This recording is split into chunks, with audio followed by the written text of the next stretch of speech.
welcome to another live episode of the Same Difference podcast. We have, as you can see, a dynamic all-male panel for our live Q&A special today. We have the questions, we have the guys, and when I say dynamic, we have Dr. Leroy McKenzie Jr., we got Marcus Norman, the gentleman himself, for the host of Gentleman Style Podcast. And then we got Mr. Soulface, Jamal R. Griffin, Mr. Ambiance himself down to the bottom left. Hey, we're going to let Dr. Leroy introduce himself first. If you could go ahead and tell the people who you are. Sure. Good evening, everybody. It's your boy, Dr. Leroy McKenzie Jr., the Impact Builder. It is a great pleasure to be here this evening. I am the president CEO of JNF Enterprises. And what we simply do is we equip entrepreneurs, entrepreneurs, organizations, and leaders to master their craft at an elite level. And we do that in several different ways. We do it through our entrepreneur playbook. We do it through our entrepreneur briefcase. And we just take those that we have as clients to their next level, whatever that next level might be for them. I'm excited to be here tonight talking about something that's near and dear to me, which is about we as men and what we do as men. So I'm excited, and thanks for having me. I appreciate you, John, for having me on the show this evening. Of course. We appreciate you coming on because you could have been anywhere else but here, but you chose to be here. We thank you for it. It's going to be dope, trust me. The last one we had was a Q&A with an all-women panel, and the viewers were loving it. The engagement, it was supposed to be an hour. It lasted like 2.5. We had to cut it short, so thank you. I think he's been on here a few times. You should know him. The Marcus, the gentleman. Tell the people who you are anyway. You're muted. Hi, my name is Marcus Norman of Gentleman Style Podcast Show, and I am honored to be here. I am the host of the incredible show, me and my co-host Carmia Wells, the Unorthodox Southern Belle. We are on all YouTube channels, anywhere you get a podcast like this great podcast you're tuning in, and we host an incredible show as well, just having the conversations that we need to thrive and succeed and win. And it's a true honor to be here among these professional men. So thank you for inviting me. Thank you for having me. Happy to be here. Happy to serve. We appreciate you. All right, Mr. Griffin, can you tell the people who you are and why you're here? Hi, good evening, Ja. Good evening, everyone. I'm happy to be here amongst this panel. My name is Jamal R. Griffin, owner of Ambiance Cocktail Lounge in Christiansted Town, St. Croix, where we get crafted cocktails. We upscale and create a level of elegance. I am also the owner of Justice Rain Group Consulting. I am a law enforcement officer, 20 years, and I am just happy to be here and excited to talk about the questions that you have presented tonight with this all-male cast. Again, thank you for having me.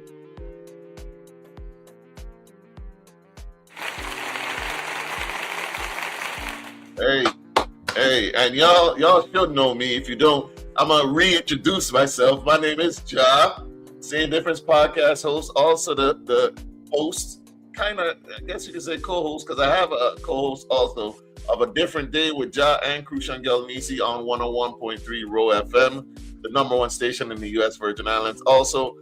And don't worry about nothing else. That's all you need to know.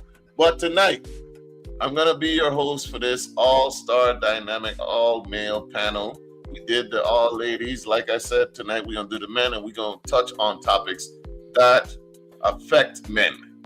We're going to get right into it because we got a ton of questions and we want to get started. So, right off the top, anybody could go first. What does it mean to be a man in today's world?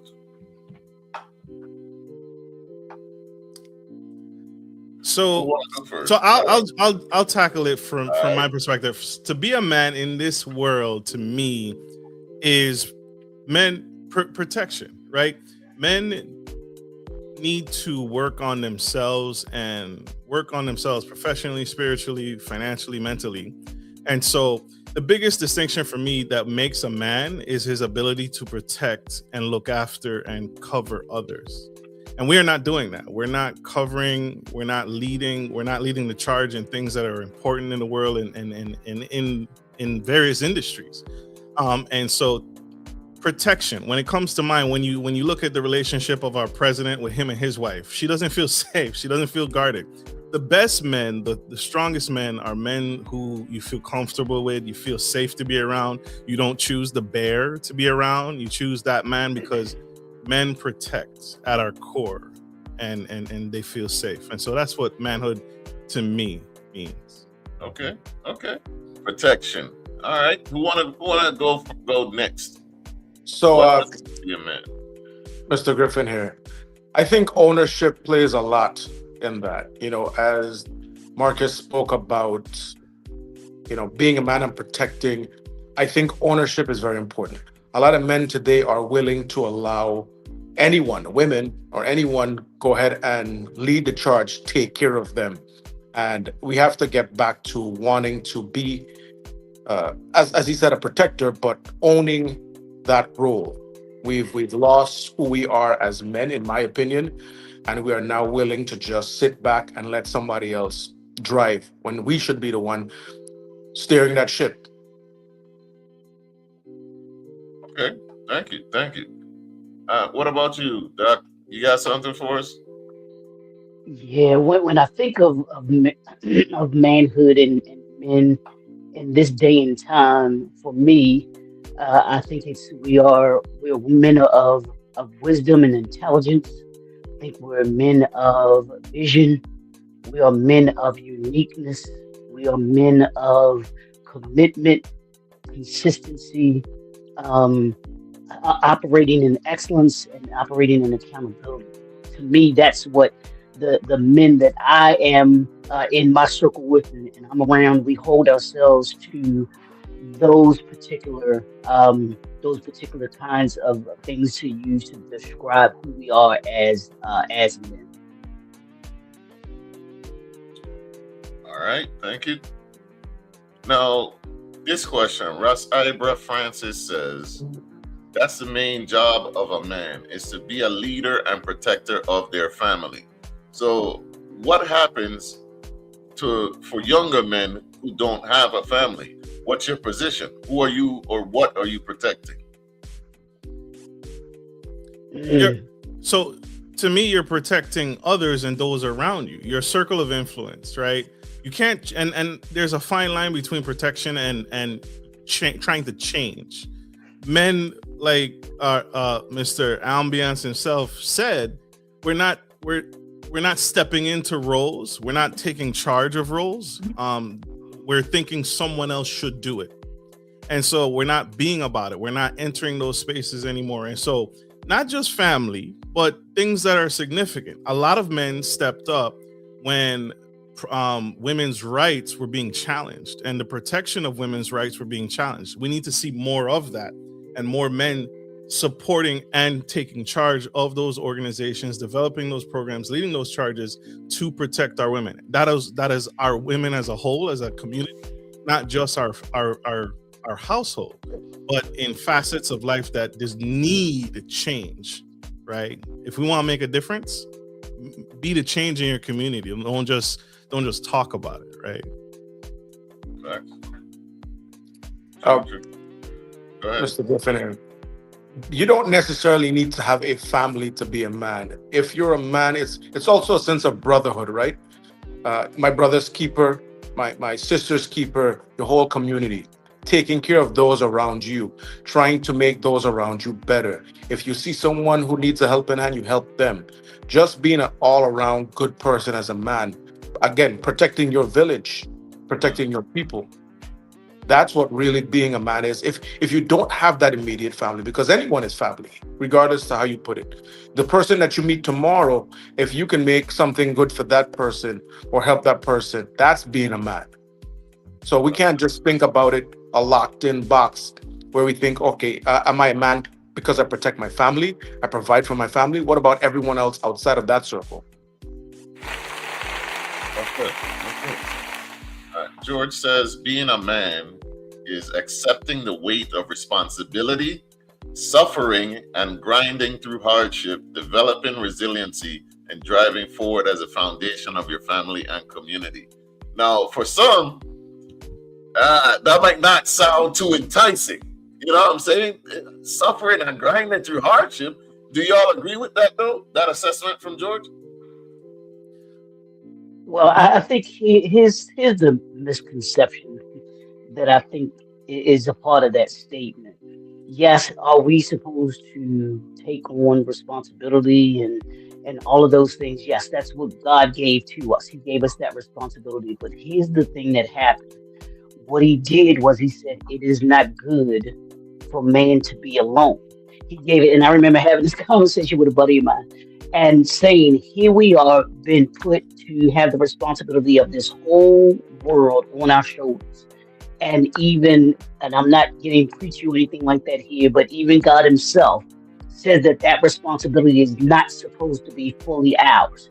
And what he did as a result of that was say, hey, I'm going to give you someone who can assist you and who can be with you to take on that burden so that you don't always have to sacrifice, that you don't always have to bear the full burden, and that you can take on the responsibility, but you have someone that can also take on some of that responsibility along with you so that you aren't carrying that full load by yourself.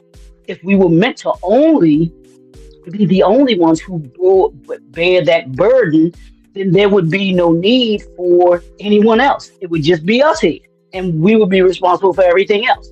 So for me, I don't think that yes, do we sacrifice? Yes, I believe we do that wholeheartedly. But are we supposed to always do that and bear the full responsibility of it? No, absolutely not. Is that the help meet aspect you're referring to in the Bible? Like, okay. Yeah, the help meet and yeah, I mean that's the term that was used in there, help meet. But it's basically to me saying that we are not supposed to be the only bearers of the burden of the load of the family or even society of itself. It takes all of us in order to be able to do it, and specifically men.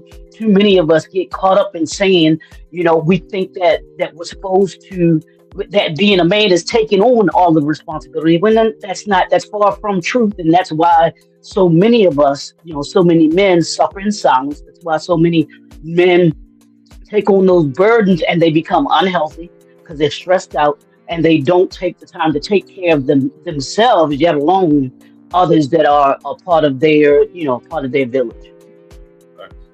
Mr. Griffin, I think you had something to say. Yes, when the question that George posed, it made me think about old island men, where it was just about go to work, make sure you had the money, you had the food ready, and all you did was work, and grind. But you had no relationship with anyone in your household, right? All you did was work. So the most conversation you got maybe was at the dinner table, if you were lucky, because they were so busy bearing the burden and the sacrifices that they were too manly to say I love you to their kids.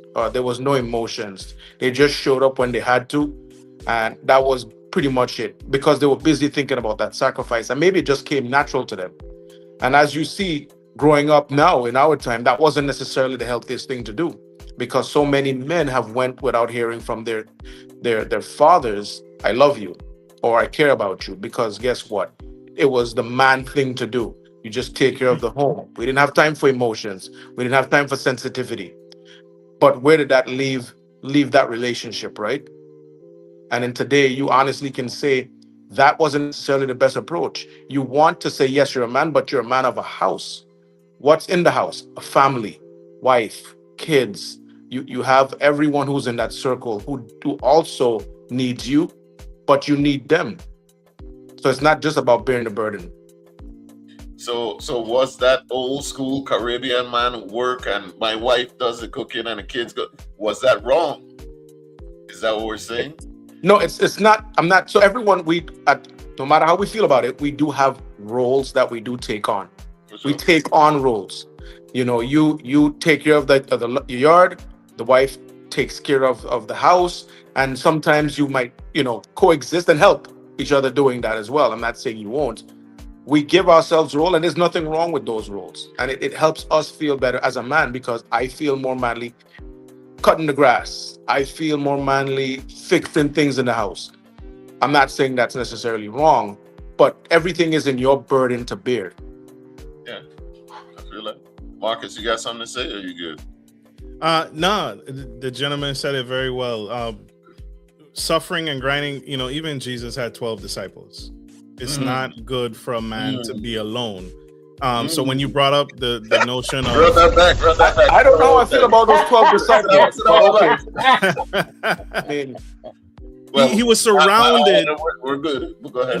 He was surrounded by men. Even as great as he was, he had a company of men and others to support him in the trials and tribulations that he had to endure. It's not, we are designed for connection. We are made for connection. I agree with you, and to even expound a little bit on that too, when we talk about burdens and stuff, to show you that we were not meant to carry it all, the term equally yoked that gets used so wrong all the time, that was speaking of sharing of burdens also. So yes, sir.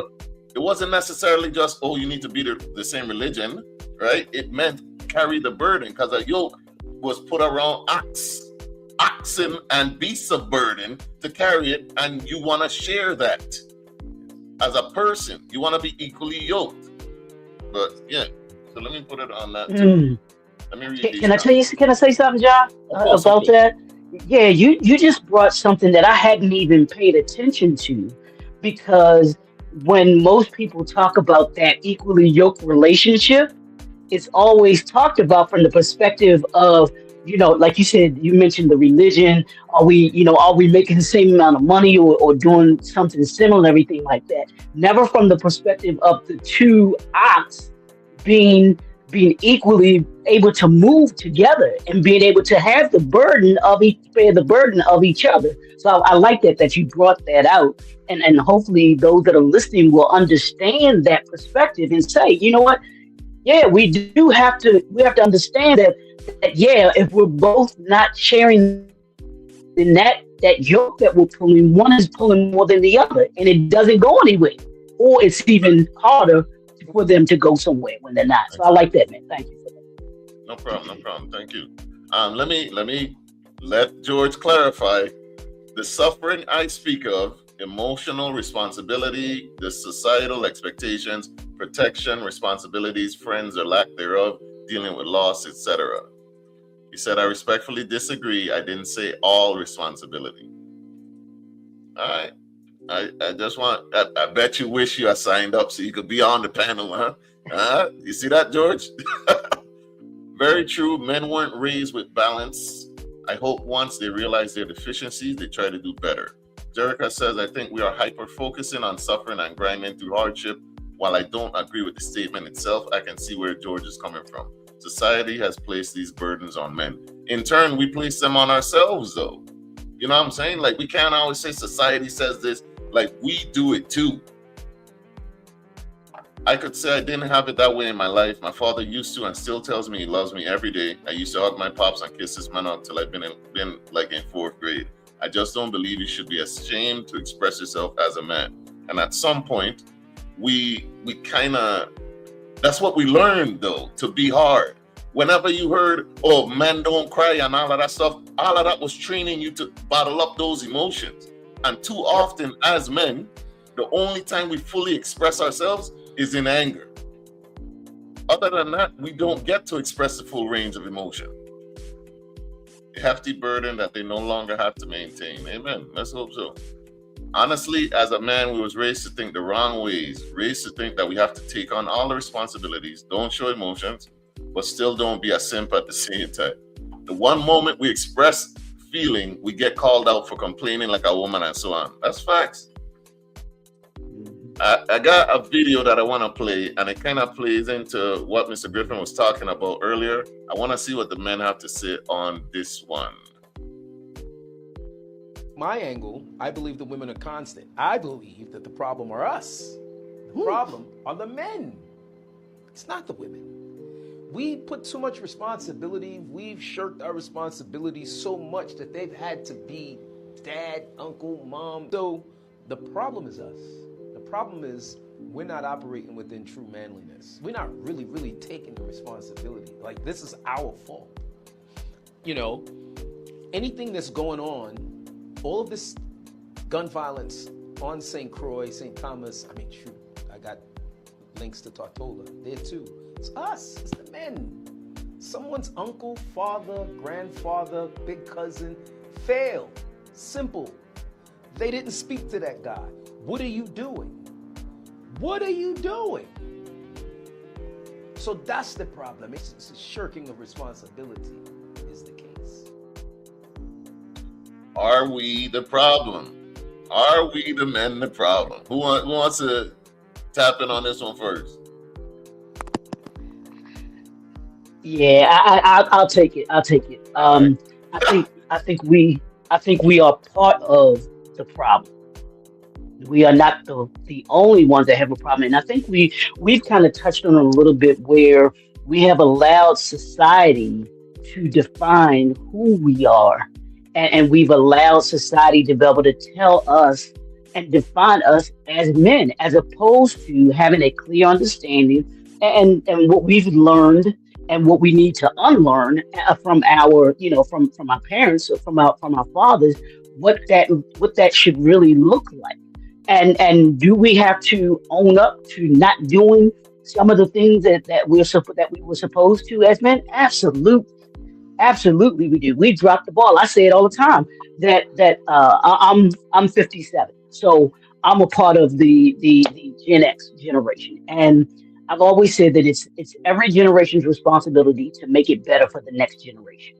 And what our generation has not done is properly prepare the next generation that's behind us for adulthood. And I hear it every day when I'm listening to social media, when I'm hearing the conversations that are being had. We have dropped the ball. Specifically as men, we have dropped the ball because we just have this mentality. And I'm sorry, fellas, I'm not trying to offend anybody tonight, where the only thing that we talk about that defines manhood is protection and providing. And there is more to manhood than protecting and providing. And even within those two dynamics, it's always talked about protection is talk about strength. The only thing that you'll hear them say, well, if somebody comes and breaks into your house, and who's going to get up and go? That's not what protection is.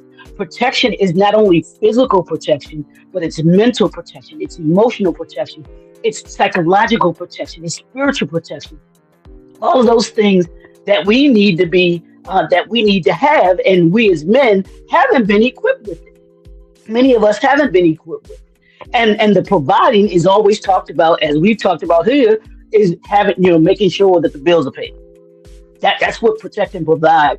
It seems to be the only thing that are talking about, as opposed to we as men must protect ourselves.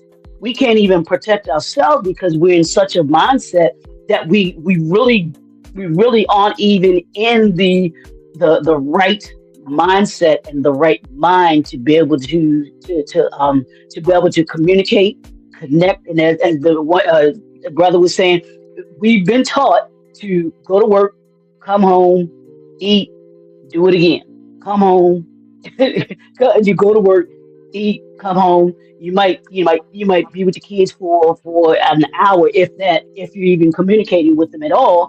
And there's no connection with anyone in the family because it's always been taught to us that you have to be the provider. You have to be the one to go out and go to work all the time. And I'm not saying we're not supposed to go to work.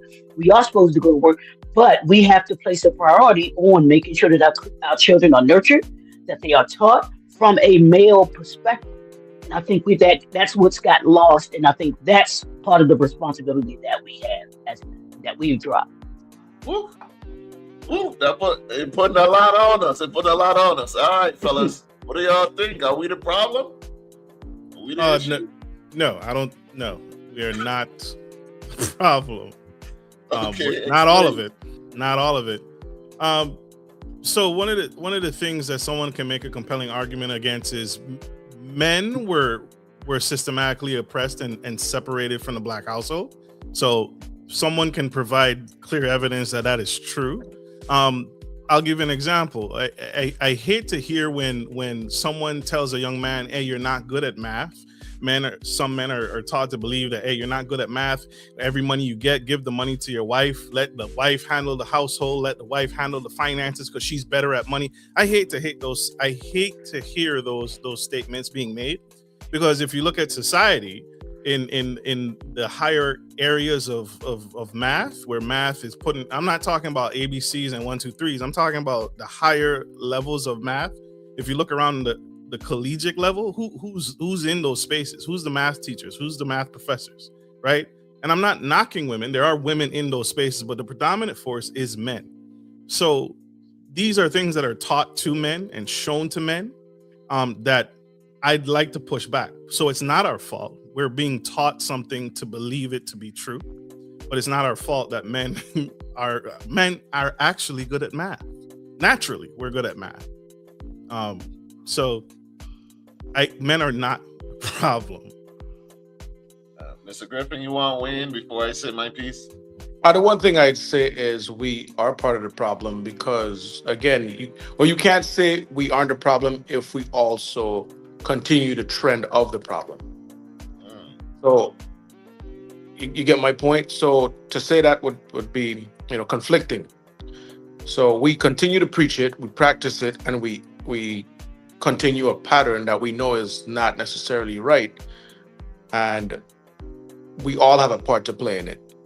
You hear women say the same thing what men say, just be a man about it. Or you hear women say, I can't teach my son to be a man. Well, what does that necessarily mean? And to her definition, when you hear it, to be a provider, to be a protector, the same things that we keep harping on. That was the very first thing when we started this show. Well, what makes a man? A protector and a provider. We've progressed into different phases of what manhood should mean or means today, which is sensitivity, being well-rounded, protecting not just your family, but the people around you. But it still sticks to the core, because you ask almost anyone in our community or any Black community, and that's the forum where we're on right now, what does it mean to be a man? And those were the two things you'll constantly hear. I remember seeing maybe a 6-year-old boy crying and being told, stop crying, be a man. Like, same thing that you always hear. So you're taught at a very young age to bottle your emotions. That's based on what you've been taught. And guess who's doing that? Men. So yes, we are part of the problem. Oof. All right. So, just walk with me for a second, man. Just walk with me. So, I think, and you really got to follow what I'm saying, right? I think that we are the problem. When I say it, I'm not saying that women aren't problematic also. What I'm saying is there's no metric or standard of leadership where men aren't supposed to be in the lead or leading. When you hear women talk about what they want a man to do in their life, they want him to lead, right? When you talk about the church, who's supposed to lead there? When you talk about at work and all of these other places, who are they saying are supposed to lead? In your community, who's supposed to be leading in your community? And when it comes to leadership, the buck will always fall on the leader. So if your community is at odds and it's in disarray, you have to put the ownership on the leader at the end of the day.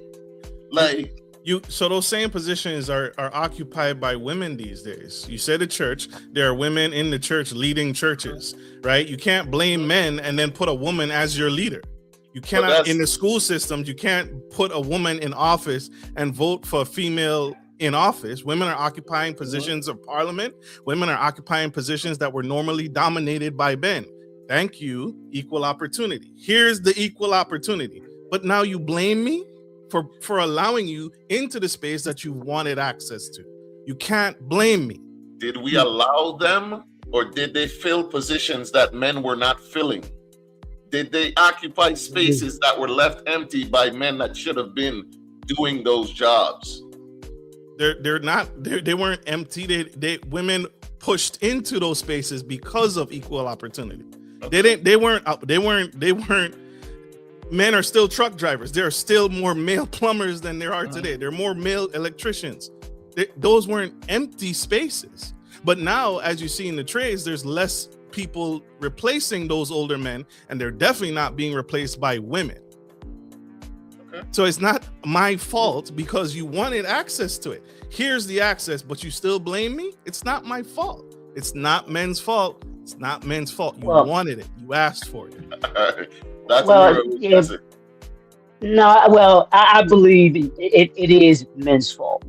And we have to take responsibility for our part in that. We can't say, okay, that we're giving them access and then just say relinquish it. No, that part of our responsibility as men and women, and as a leader, if you're going to be a leader, is to say, you know what? Yeah, it's our responsibility coming in. The thing with women entering into the workforce, here's what happened here. And after World War II, I believe it was, when the men went off to war, there was no one to fill the positions in the manufacturers to do the jobs that needed to be filled there because stuff still needed to get done. So, i.e., women started entering the workforce. And as they entered the workforce, what you had was, this country realized we can make more money if women are in the job market as well. That means more taxes. That means more for us to be able to do infrastructure. That means for us to be able to do more. And as women entered the workforce, they weren't looking to go back to the old ways. When the men came home, they weren't looking to go back into the home, just taking care of the kids, washing the clothes, cleaning the house. They wanted to do more than that. They started to get education. They started to take that education and to be able to enter into the workforce at an even greater capacity. When you look at, depending on the industry that you look at, women will be the majority. Now you look at, there are more female teachers than there are male teachers, and specifically black male teachers. We're not in that field. They are trying to get black men recruited to go into that particular industry. So we can be mindful, and that would have an impact on how our children, come through school, what they learn, what they see, all of those things. I don't think I saw a black male teacher until I got to college. I'm sitting here thinking about it. Yeah, I didn't see one until I got to college, and I went to an HBCU, so I was for sure gonna see one. But all through my high school, my elementary, middle, high school, I did not have. I had black female teachers. My father was an educator, so he was a part of that. And that's how I know that. And then when I got to college, I would regularly see them. But for the most part, when you look at the industry, when you look at different industries and you see the representation, men dominate, like you talked about plumbing and electricity. But if you get into certain other industries, women are the predominant, people in some of those industries as well too. Thank you. I'm gonna let you respond if you got a response, Marcus. If not, I'm gonna go on to the next thing. The same spaces he said women now occupy positions in the military, right? A position that they neither wanted. Now they're in there. I don't think that's something we initially kept them out of there. They were allowed to join the medical corps. They were allowed to enter support roles, but women continued to push into that industry. And now they're occupying, there's female officers, there's female infantry women. Mm-hmm. That's not men's fault. You wanted access. Here you are. Here's access. Oh, what? I got die? I got to go to war? No, let me get pregnant and get out of this deployment. That's not my fault. That's not my fault. Mr. Griffin, you want to respond? Are you good? I'm a military member myself. Thank you for your service. Thank you. I have served for 14 years and I have been around many women who serve and they do not intentionally get pregnant so they don't have to go, quite frankly. Especially in the Virgin Islands, the Air Force particularly has more women than men. So these are women. Why. I wonder why. These are women who are proudly serving and going to, the different deployments overseas and several times over. So these are strong women who actually believe in what they're doing, serving their country. So I can't necessarily say that's the case. I don't know the experiences that some people have had, and I'm sure people do it. People come up with whatever reason. Men and women come up with reasons why they shouldn't go to deployments. But everything that a woman is doing today, yes, it's equal because they should be treated equal.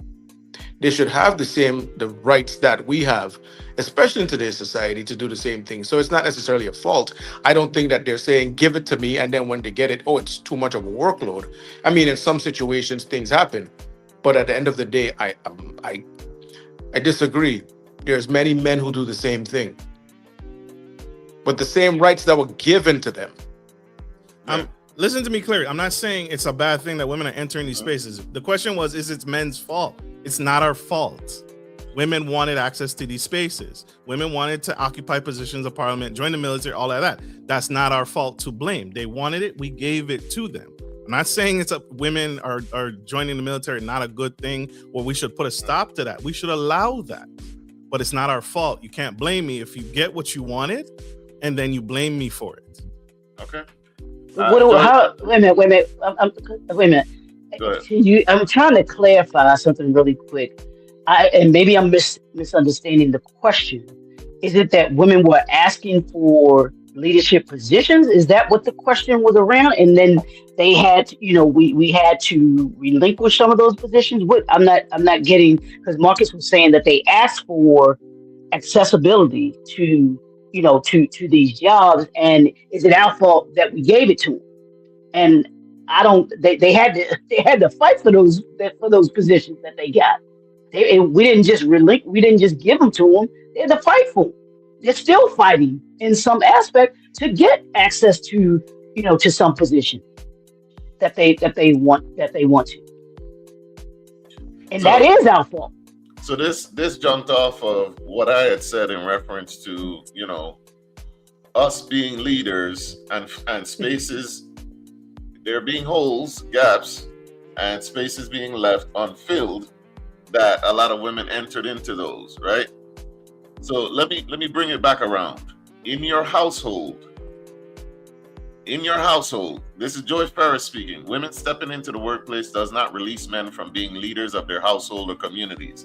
That's what I was referencing, being the leader in your household, in your community, in your church, and all of that. In your household, are you the man supposed to be the leader of that household? Yes. Mr. Griffin, what do you think? Yes, right? 100%. So now, if your household is in disarray, whose responsibility is it to fix that? Mine. Yours. We all agree, yours. Now, if your household is in disarray and you're the leader, what's a community if not a larger group of households? So who's over those? And if the community is in disarray, whose fault is it? Yes, sir. You know what I'm saying? Like we yes, think sir. too much one when we're all groups of households. It starts from in your village is in your house, and then it spreads outward. If you're the leader of that village, every other man in their house is also the leader of that little village, and then we're supposed to lead the community. So it doesn't matter what other jobs the women may have within the community. Overall, the buck stops with us. And John, that goes to, I've always asked this question.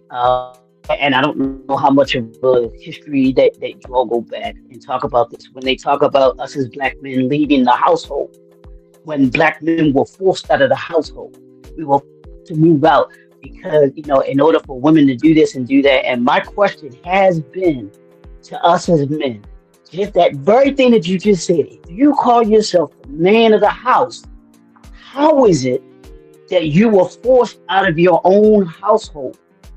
What was it? Were you forced out or did you walk out when it came to those terms, what you just talked about, and why our households are in such disarray and why our communities are in such disarray? Because we haven't stepped into that leadership position that we are supposed to be in and have always supposed to be in, and we've let it go because of whatever reason that we've chosen to let it go.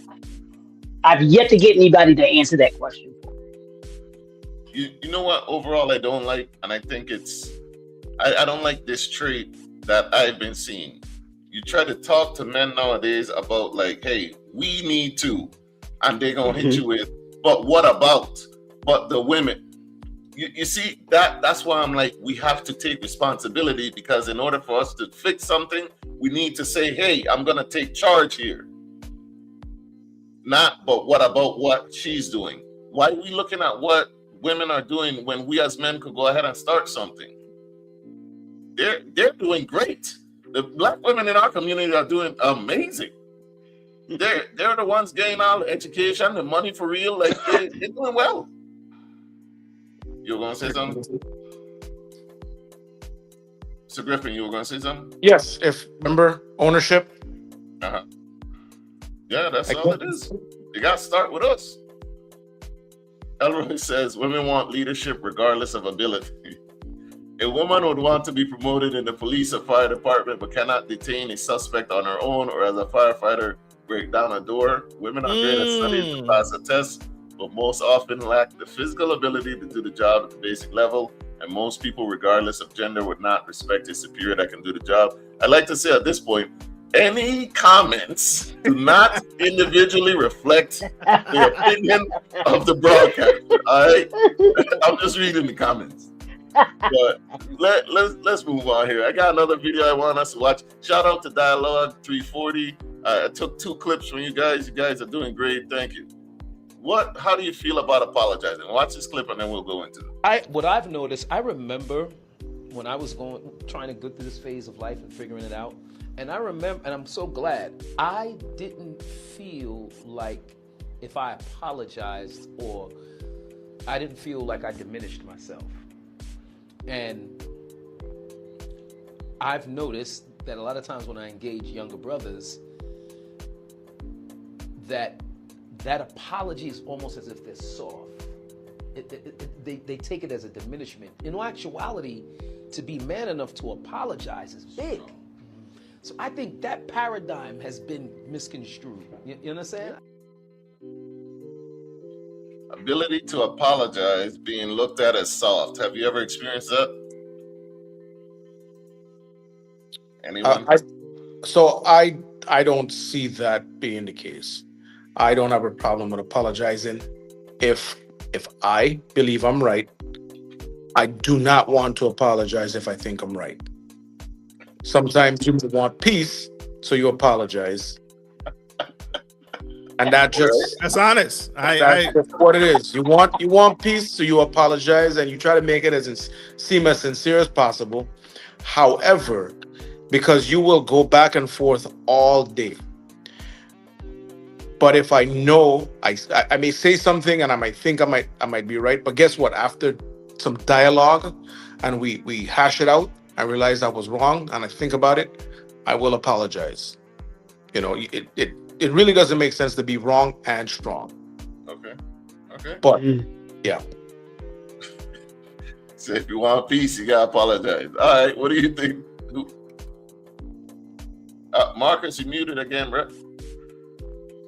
If I find myself needing to apologize again, you call it being trapped in an echo chamber. It's nice to have healthy perspective on things outside of your echo chamber, outside of your bubble.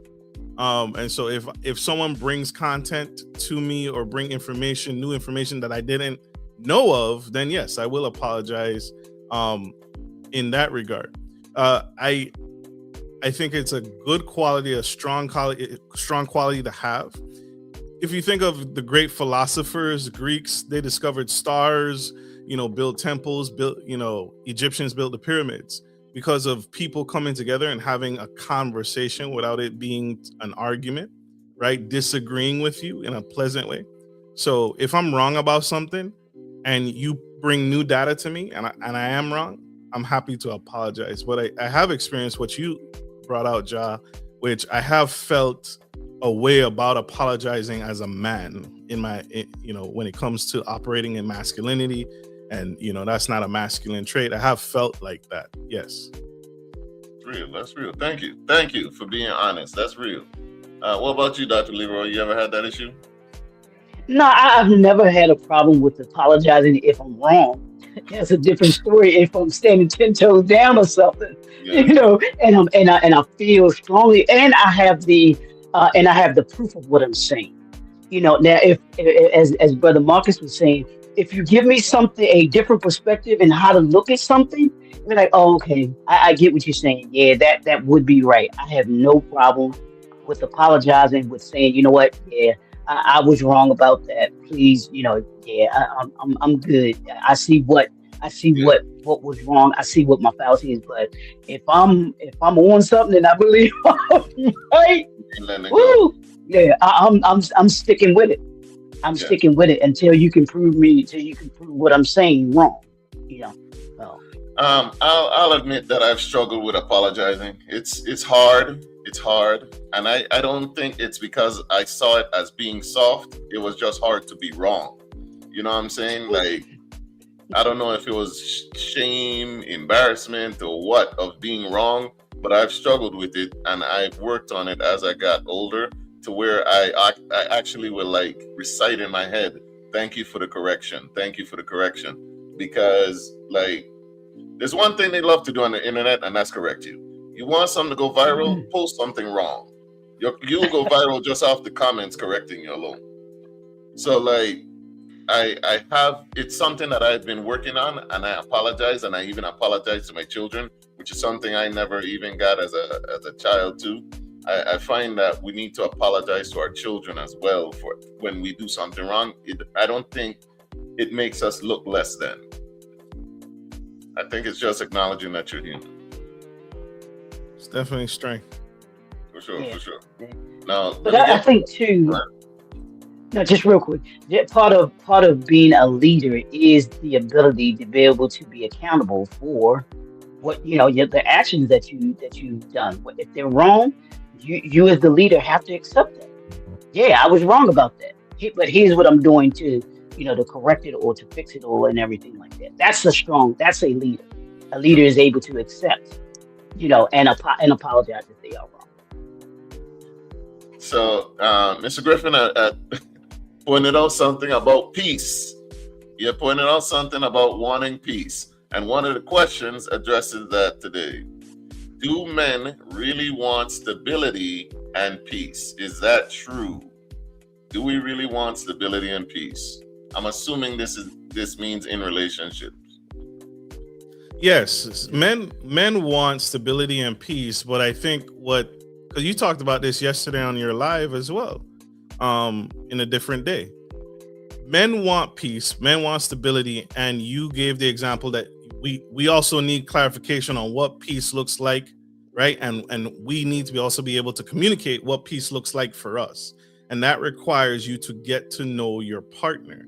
So ladies who hear men saying, I want peace, right?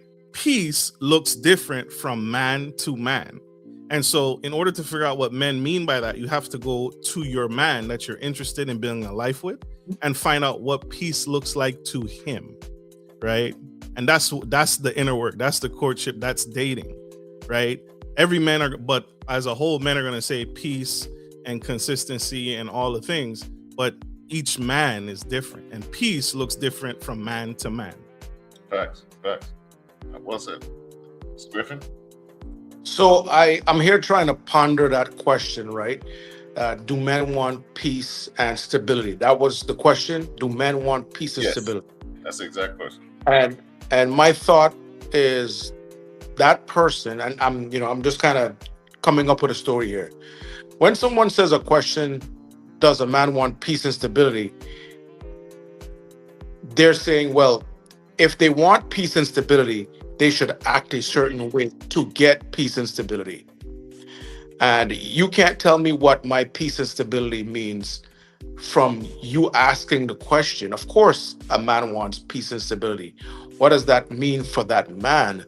It's what that means for that man. You have to ask him that question and accept his answer for what is his peace and stability, not what you create. And I am here pondering when that person asks that question, because it's kind of vague, and you have to, of course, narrow it down to relationships in this forum. It's more of a, I think, as if they're looking for some sense of justification with the question. That's just my thought. Because how do you determine if someone wants peace and stability? I could ask anyone, any random person, do you want peace? And I mean, who's gonna say, no, I don't want peace. I just want to fight every day of my life. Oh no, I don't want to be stable. So I think that person asked that question. It was very personal to them. And I want to say, when it was like, if men want peace and stability, they should act right. Again, that's just me coming up with my thought process, my silent part. Okay. You know. What about you, Dr. Leroy? Yeah, fellas, y'all not gonna like me with this answer right now. I'm gonna say no. Men do not want peace and they don't want stability. Because here's the thing. Peace starts from within you. You have to first be at peace with yourself. And there are too many men out here who don't have peace within. And that's why I believe you hear them always saying, well, I want peace, because they don't have it within themselves. Because if you have peace within yourself first, then everything else that's interior. The exterior of who you are becomes peaceful, because you won't allow anyone to disturb the peace that you have within you. So them saying that they want peace and stability, there are too many men out here suffering in silence. Me and my buddy, one of my friends, we talk about it all the time, because there are so many men out here hurting. They're hurting and they don't want to do the work of having that peace that whoever the person that was asking about.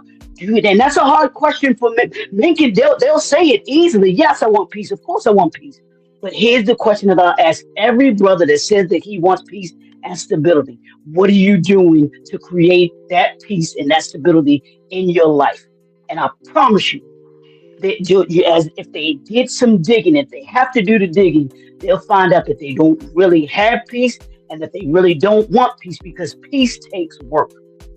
Peace takes work, and a lot of men aren't willing to do that work in order to be able to have the peace that they say that they want. Oof. I don't know, doctor. I'd say everyone wants peace. Everyone may not be working towards peace, but everyone wants peace. Okay. But you can't have it if you aren't willing to work for it. You got to be willing to work for it. Yeah, I can say it all day, but you have to be willing to have that peace. And that peace starts from inside. Hey, I can't give you peace, and none of us can give each other peace. The woman that you with cannot give you peace. She can't. Because at any moment, if you don't have that peace within inside, there's nothing she can do that's going to make you peaceful. Because that has to come from within first, and then you can kind of control whether or not she surrounds you with her peace. Because if she brings it, the first thing we're gonna say, don't bring that noise in here. No, I'm not trying to have that around me. And the men that get that, they get that, because they're those of us that want that peace, we're not letting anybody come and disturb that. I promise you, they're not. And they're willing to work for it. I can't argue with it. Because once you got peace and you got Zen, nobody else could knock you off your square. I get what you're saying. I get what you're saying. So is it that we want peace or we want our woman to be peaceful? Maybe that's what we're saying. We want a woman that's stable and peaceful. Could that be what's being said? You know, Yeah, that I could be think part of it. I think in that one question could be an entire forum by itself.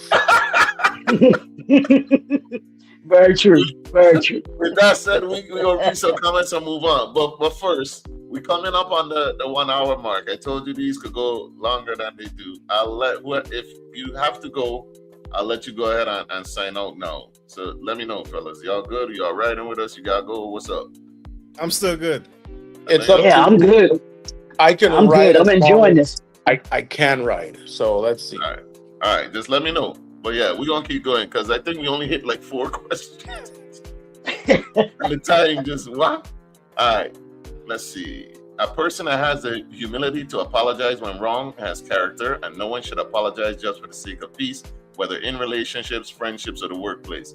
A person that apologizes just to make others feel better will be labeled as a pushover, and that is not an attractive trait for a man to have. I gotta disagree with that one. 100%. Many do not understand that an apology represents strength, represents accountability of oneself. It should not be viewed as a weakness. Many are not taught how to say sorry or own their behavior. So Holly, here she come again. Men set the tone in the household. You gotta be what you want. Hey, we taking blows. The men taking blows today. It's us. It's us. All right. What a question we got here. Let's see what else we got. What keeps you men up at night? What is something that keeps you up at night? I'll take this one. All right. One of the biggest things for me is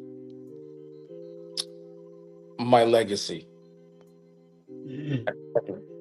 I think about when I'm gone, what does that mean for my daughters? What does that mean for who I was as a person?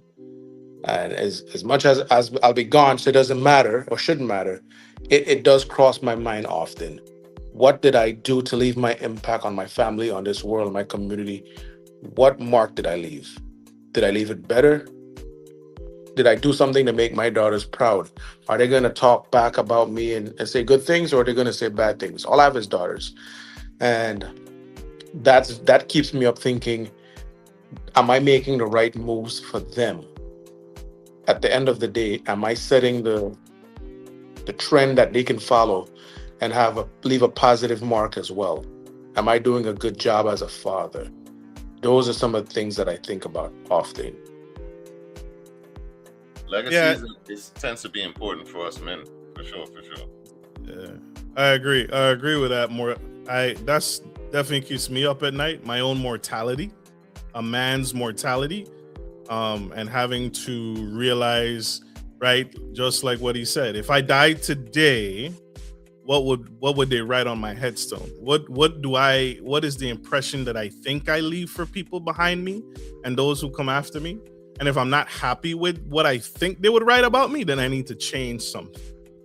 So my own mortality, a man's mortality does keep me up at night. My own mortality, especially surviving COVID, being hospitalized for a month and a half by myself, no family, no friends to visit me or check up on me. You definitely think of your own mortality. Yeah. And I still think of that to this day. Yeah, you made it through. You're supposed to be here, man. You're supposed to be here. That was a question that came up. Should I be here? I had given up. I had fell really low. Was resistant to care. Was resisting my nurses. Was resisting the doctors. You get really low when faced with your own mortality and the possibility of you not being here tomorrow. That's real. What about you, Dr. Leroy? Yeah, and I'm with the fellas. It's my legacy, and then the impact that I'm having, that I want to have on the world, and being able to impact people in such a way that I make them better. I make them better after they've had an encounter with me than before they had the encounter. My thing is every single day, and I tell my clients and I tell those that that I address that listen to me and everything like that.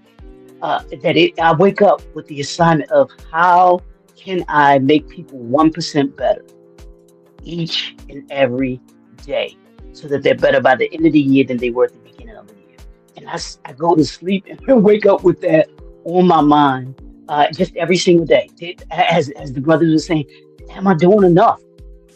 And it seems as if, sometimes it's never enough, and sometimes it seems like it's, yeah, am I doing anything? Am I really having an impact? And especially when it comes to my legacy, because I have this, one of my I am statements, and this is what I have. One of my I am statements is I am building my legacy every day. And I say that because every single thing that I do every single day is building my legacy. It's not, our legacy isn't just what we have once we're gone. We're building it every single day. And what my question to myself is, what am I doing to build my legacy for today? So that if, like you all were saying, if I leave this earth tomorrow, what is my legacy? What has my legacy been, and the impact that I've had on those people that have had an encounter with me?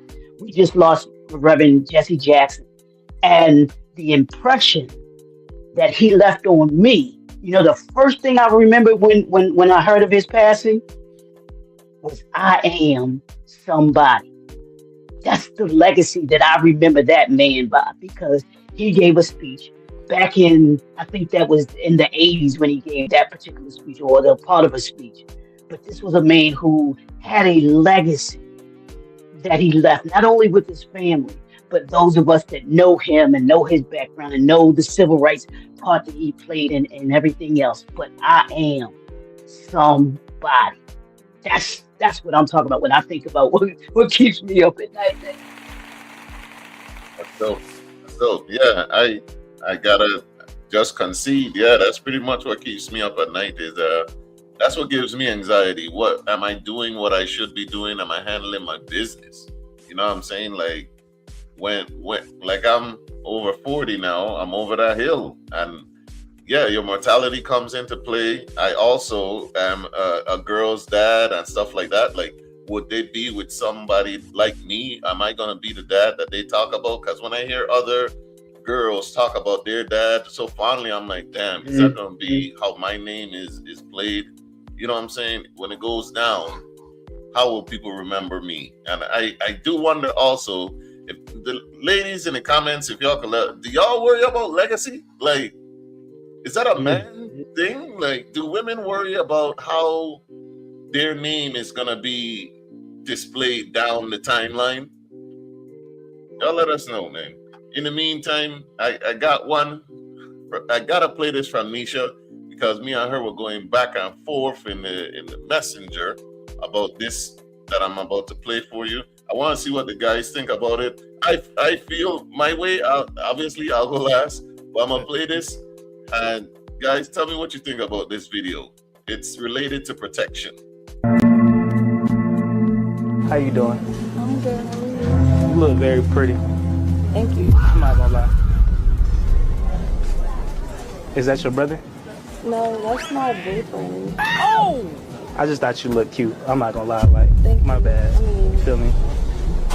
I can still get your number. You're not gonna say nothing? What you say? It's you. It's you.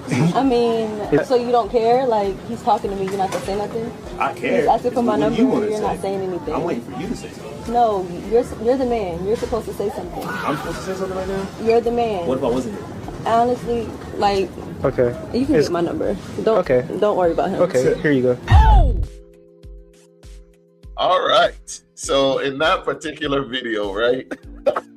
In that video, a popular, I guess, prankster, YouTuber, whatever, streamer, he does this. He'll just see random couples out, go up, touch, try and hold the girl's hand, start hollering at the woman while her man is right there. Personally, I think he needs to stop before he gets shot. But what do you fellas think? Because this was a whole back and forth today for me. There was an influencer who did the same thing and got jacked up by the man. Yeah. Y'all really need to stop testing men. Yep. I get why the man, I think he saw the camera. That's number one. He's looking dead at the camera. So I think I get why he didn't react. I I think men can sense when they're, especially in this day and age, when you don't know who's carrying.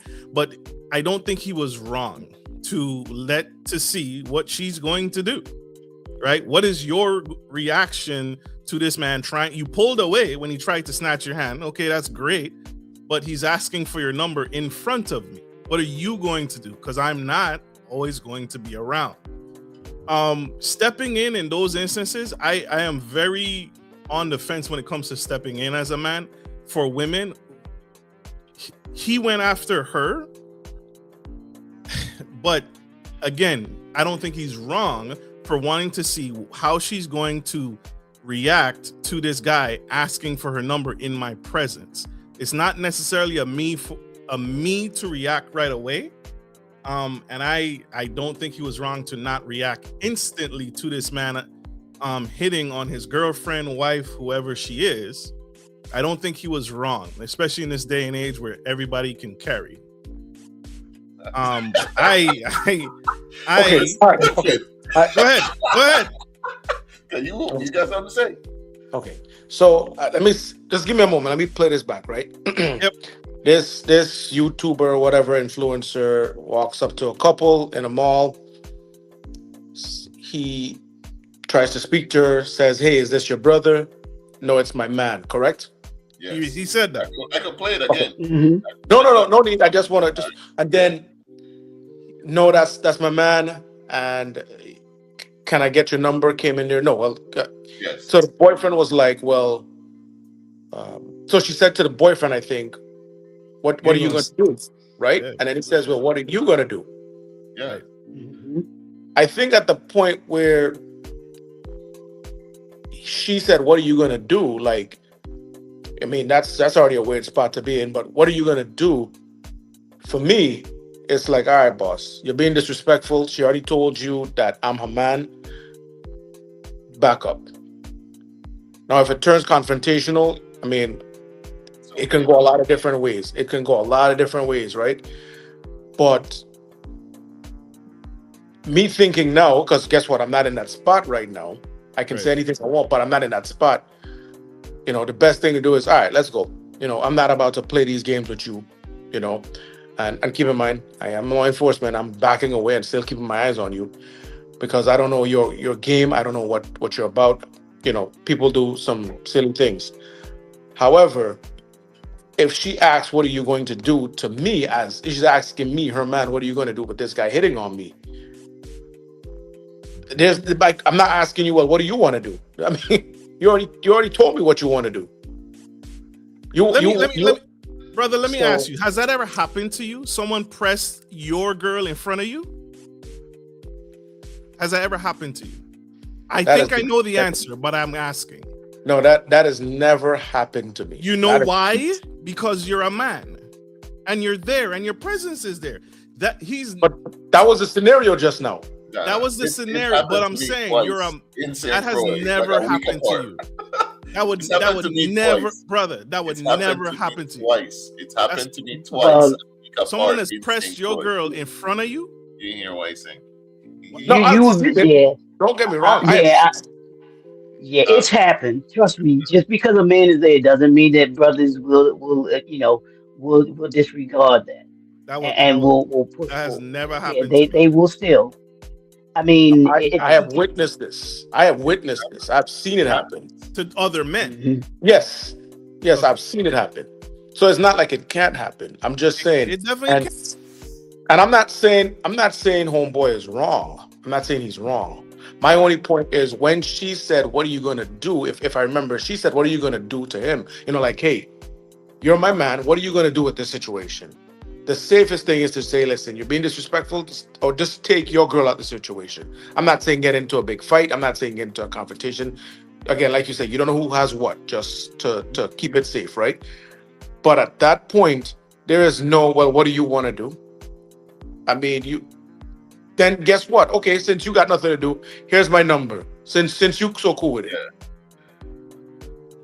And that should have that should have never happened. Once she said that's my man, she should have just left it right there. And look, She I'm did. not trying to be bothered, No, She she did. didn't make it. No, she looked at her boyfriend and was like, "What you gonna do?" She Right, just could. left it. She was done with it. Hey, what are you gonna do, my Hold man? up, hold up, hold up, hold up. No, Nah, I'm. I Go ahead, Dr. Leroy. no, I mean, I'm just saying, it, in that situation, when he asked her, is it your cousin or something like that? And she's like, no, that's my boyfriend. And he kept talking and saying, well, that's your boyfriend. She said yes, okay. And since he chose not to leave it alone, she could say, look, how you going? She could have embarrassed the dude and be like, how you gonna ask me for my number in front of my man? Now, if he doesn't want to relinquish and let it go, then yeah, the boyfriend needs to step in and say, partner, she done told you what's up. You need to step off. Or as brother Joel was saying, hey, dude, let's go. We ain't got time for this young acting, stuff like this. Let's go. Let's be out. And you avoid confrontation. That type of thing. But for her to say, what you gonna do? It was like she was egging him on for something to happen. And that can go left real fast. And Quick, that's fast, in a hurry.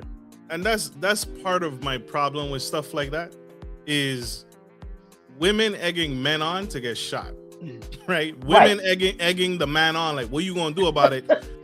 Right. You pressing me, what you gonna do about it? Now, brother, now I step in to defend your honor or defend whatever the hell I'm defending, and now I end up dead. It turned into a test for him.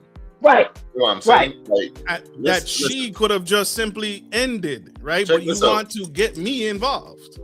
And check now this I'm out. dead because of something you couldn't shut down. And You that couldn't happens shut all down the this time. man from. No. And that happens all the time. And it's not just boyfriend, girlfriend. It's, oh, wait till I go get my brother. Oh, I'm gonna go get my Right. cousin, and all of that. It happens all the time. And then the cousin jump in. The cousin is dead, and the girl is still living. And somebody Right. goes to jail. Or the cousin winds up doing something, and the cousin winds up in jail because he done did something to to the other brother. So it can go those kinds of videos and stuff. Folks got to realize that this is real life. Y'all can you keep messing around, you're gonna mess around on the wrong day with the wrong dude, and the wrong thing gonna happen. That's Bro. why I said ain't nobody running up on Mr. Griffin here. Hey. I knew that answer from the jump. Yeah. I knew that Mr. answer Griffin from the look like he a jump. big dude. He running up on Griffin. Yeah, you a He big ain't gonna dude, even bro. test I'm that saying. theory. He ain't gonna even test that theory. So I'm gonna run the play by play because I really did go through this thing frame by frame, right, fellas? So look at just the beginning and look at how she looks at him. Look at how she smiles. Notice they're playing the music, right? How you doing? I'm good. How are you? You look very pretty. So first of all, it went on for too long. That play went on for too long for me. A stranger coming, invades your space, he grabs your hand. First of all, I think you should pull away and then come to me. Come to your protection. Like Saheli says, right? She should have walked to her man. She took that play, then she turns to her man, and she should be mad at the guy who just grabbed her hand, who she doesn't know, without her consent, right? That's what she should be upset with. She turns her anger at her guy and all of that, and does all of that. So first of all, I see why he played it like that, because the way you looking and showing all 32 and what you want me to protect you from, it looked like you ready to go, like you good. So where does protection come in? When he asked her, is that your boyfriend? She acknowledged that's the boyfriend and stuff like that. That's when, all right, no, you need to back up. You're doing too much. You know what I'm saying? Like, I probably would have stepped in at that point because she's told you. And now you really disrespected me for real. But yeah, Griffin, what you got? No, I'm just here thinking like, yeah, they could play those games in different areas. Maybe it's our island ways. Here, I don't know if that would play so well here. I just don't think it wouldn't play well with me. But I think I would be more baffled by the fact that someone even did it to me. It's not even that they did it to the woman. It's just that I was there and you still thought you could do it. So that would be my first problem. But I didn't, and as I'm thinking here, I'm like, man, people really have to do scenario based training in your relationships. Yeah, yeah. That's a real thing, and people get tested all the time. Like, if But this happens, what are we gonna do, babe? If this happens, if a guy, I mean, because these are the games that people are playing nowadays, right? Where they're trying to talk to your girl in front of you and all this foolishness that can get you shot. So what was but that? those are pranks. That's the stuff that they Right, call right. pranks. That can get you hurt. That can get somebody hurt. And And so someone has right, it's not good, but obviously they're doing it for social media to get those views, which is the new thing. But in that scenario, the biggest thing I got from that, yes, is it happened. It went on for too long, and at the end of the day, what I would have liked to see the man do, the boyfriend do, is get himself out of that regardless. true. Yep. My thing here, because some of the comments are touching on it. I was putting some words on a stranger. Her response to him was way too polite. It makes a man wonder, how do you operate when I'm not here? You get what I'm saying? Like, imagine when her man ain't present. You smiling up and being all super polite. No, he invaded your space. He's touching you without consent. I would think you'd be angry. You're more angry at him than the stranger that just violated you. So if I wasn't here, what would you have done? And that we have to understand that that's a piece of it too, you know. Because if the way that she was looking, I wouldn't have liked that. Even though I would have intervened, I would have had a talk with her after also. Like, Because if it was a dog, you'd be up under me, right? A rabid dog trying to bite you, you'd be up under me. Exactly. So you're not fearful of this man who you smirking, Yeah. Nah, Maybe we need to burn the house down over a spider. But this man grabbing up on you, are you cool? No. Well, I have a question for you, Ja. You said it happened to you before, correct? Twice. Happened to me twice within a week. Twice. St. Croix. That's how they were going. You said it happened in St. Croix? Yeah, twice. Okay. And, well, if you are willing to, the reaction from the woman, I'm assuming was kind of... She went off. Yeah, so my thing is, they could play those games in certain areas. I'm trying to imagine those games in the Virgin Islands that I don't see that faring out so well for. Like the girl who is more likely to swing. Yes, you know she's going. VI woman is not taking that so lightly. You know, I'm not saying when you're not there, it might not be a different story. Yeah. But in your presence and she's thinking the gall, you know, the nerve of this guy, and she's, you know, so. Listen, the thing about it, I'm expecting a snap, because that's how quick it'll happen in a jam. When somebody come up and try to steal a wine, you ready to swing. So this time with a slow motion smile and, oh yeah, no, you're supposed to be barking like a dog at this nigga. What are you doing? Nah. But oh well. On to the next thing. Unless somebody else has something. I done knocked my damn mouse off. Hey, what else? Y'all ready to move on? We got some more questions. Yes, sir. Let me see what else we got.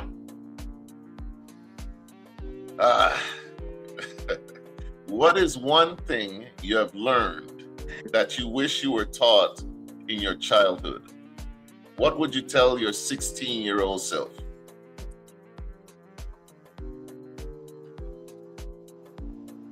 Ooh, that's a hard one, huh?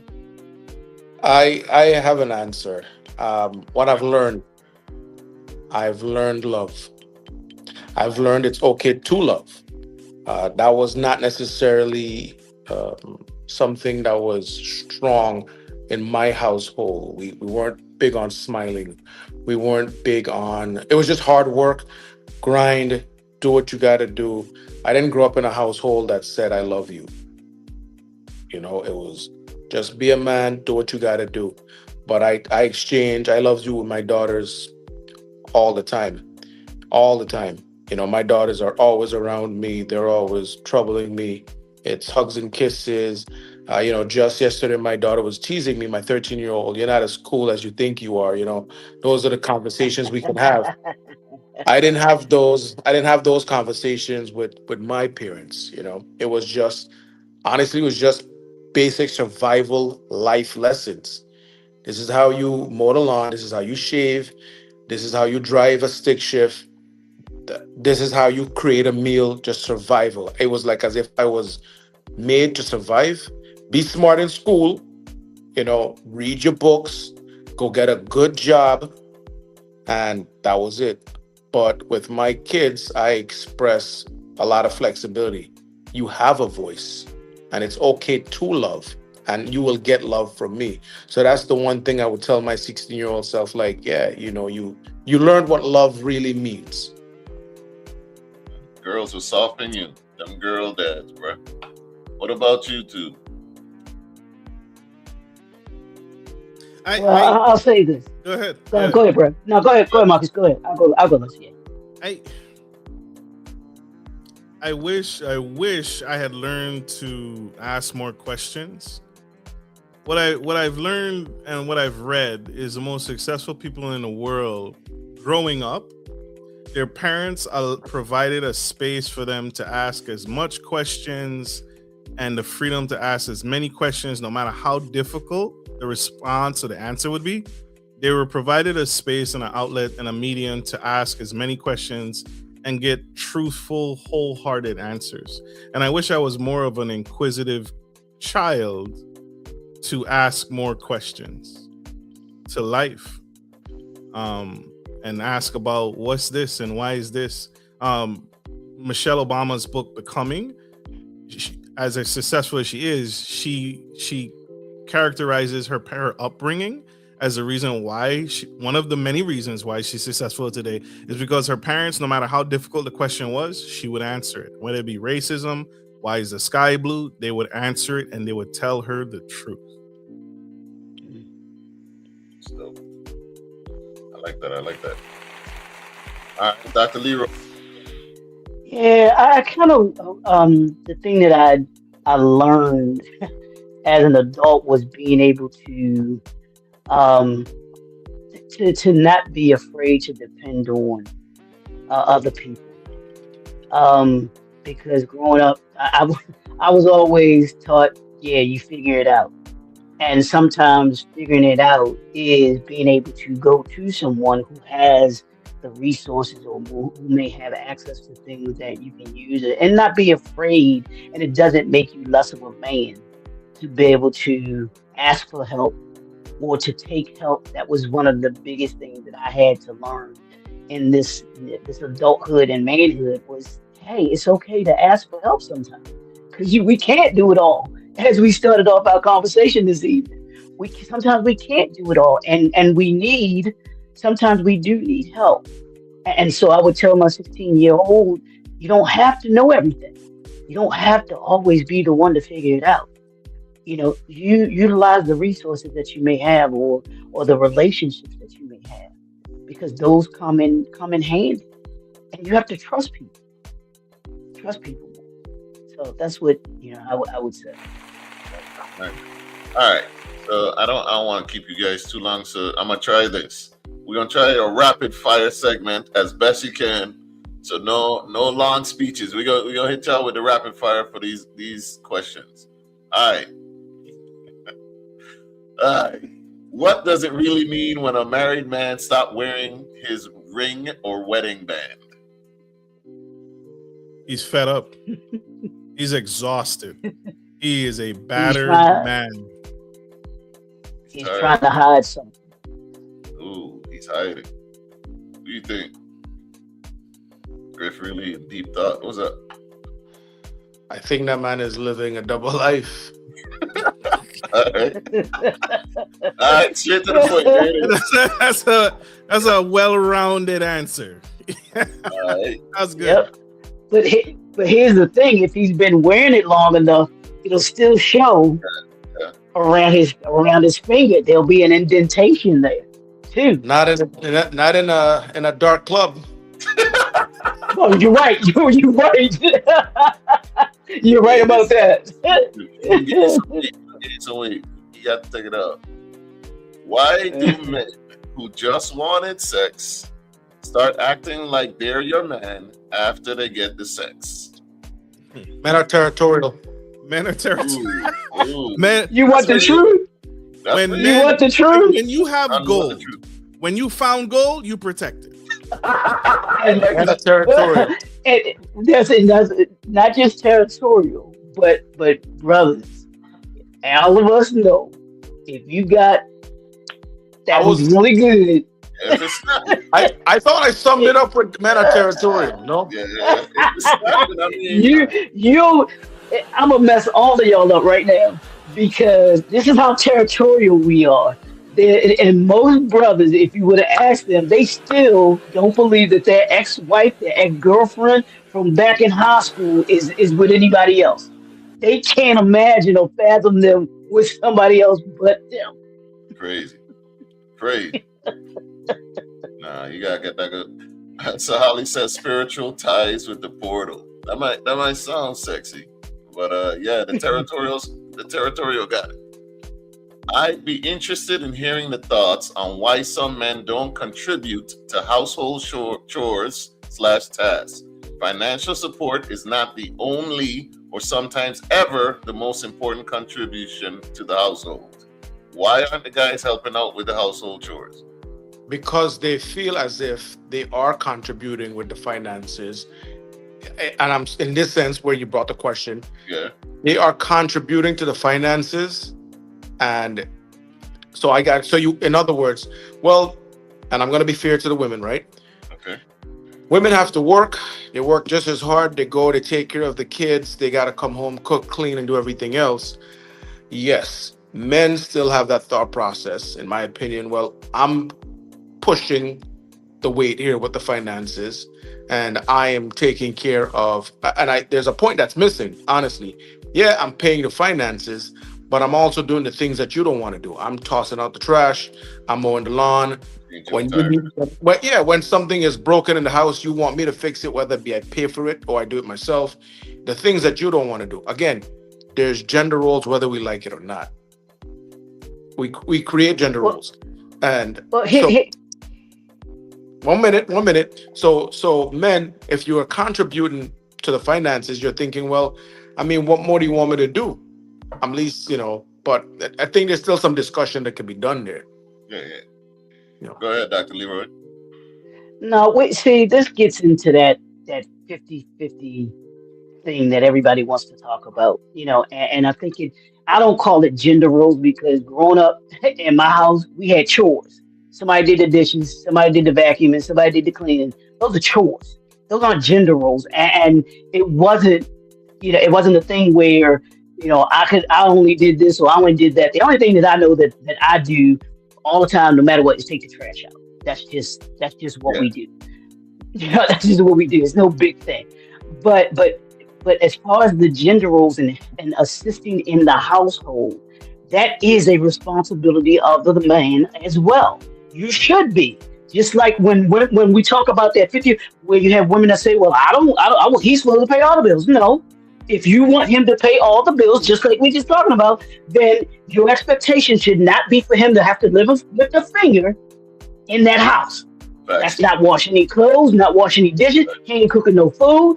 If you're going to tell him that you're not going 50-50, then that's the expectation, because part of that 50-50 on the other side that you never hear anybody talk about is those household things that need to get done, or even taking care of the children.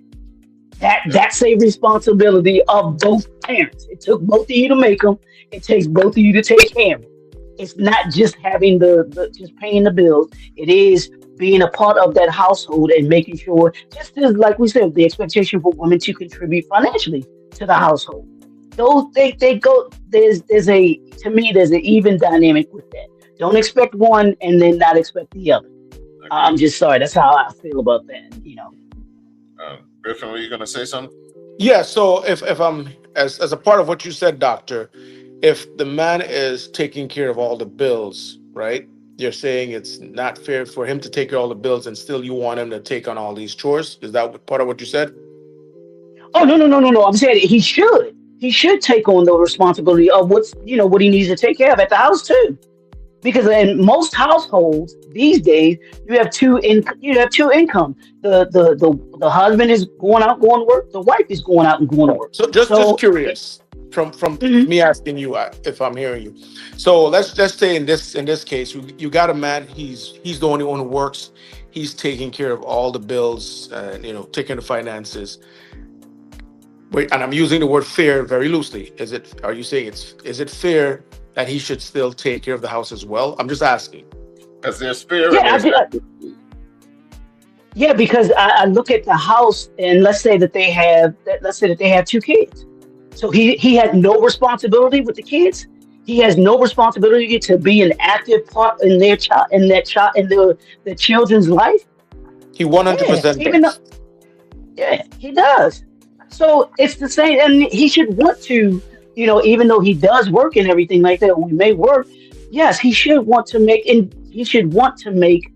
the what the wife is doing inside the house, or what's inside the house. He should be a contributor to that as well.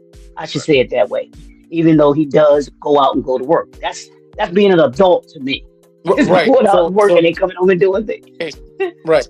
That is, and at the end of the day, it's still work. If a woman is staying home all day, that is still work. Hmm.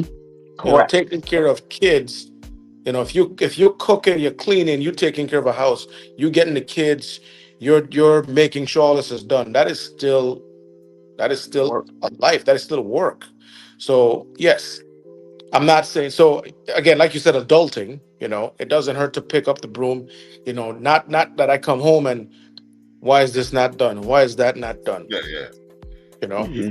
No, I think the problem comes in where we mistake fair for what's equitable. Like fair would be for us to split the chores down the middle. Equitable would be for us to split the chores based on who's better at it and our work schedules. Because it's unfair to think that a man that works 6 days a week, 12-hour shifts at construction to support for the family should also split the chores 50. No, that doesn't make sense. And it's also unfair to be with a woman that works and you work and expect her to do all the household stuff because she's a woman. So we that's where the problem comes in, where it's like, okay, we gonna still pick and choose what gets done, even though the situation doesn't make sense. One of the things I used to do when I used to date that used to mess up the women I was dating at the time is, if there's something you want me to do, help me get there, right? Help me do that thing, right? Because if I'm paying all of the bills and there's something I'm dropping the ball on that you want me to also do and I can't reasonably do it, help me get there. Help me achieve that thing that you want me to do, so I can help you achieve what you want to do. So a woman wanting, well, I want a provider. Okay, if I'm not already there, help me get you there. Help me get there so I can give you what you want, right? There's too many people walking into monogamous relationships wanting and asking and demanding certain things. And again, like you said, it's not equitable for me to do that.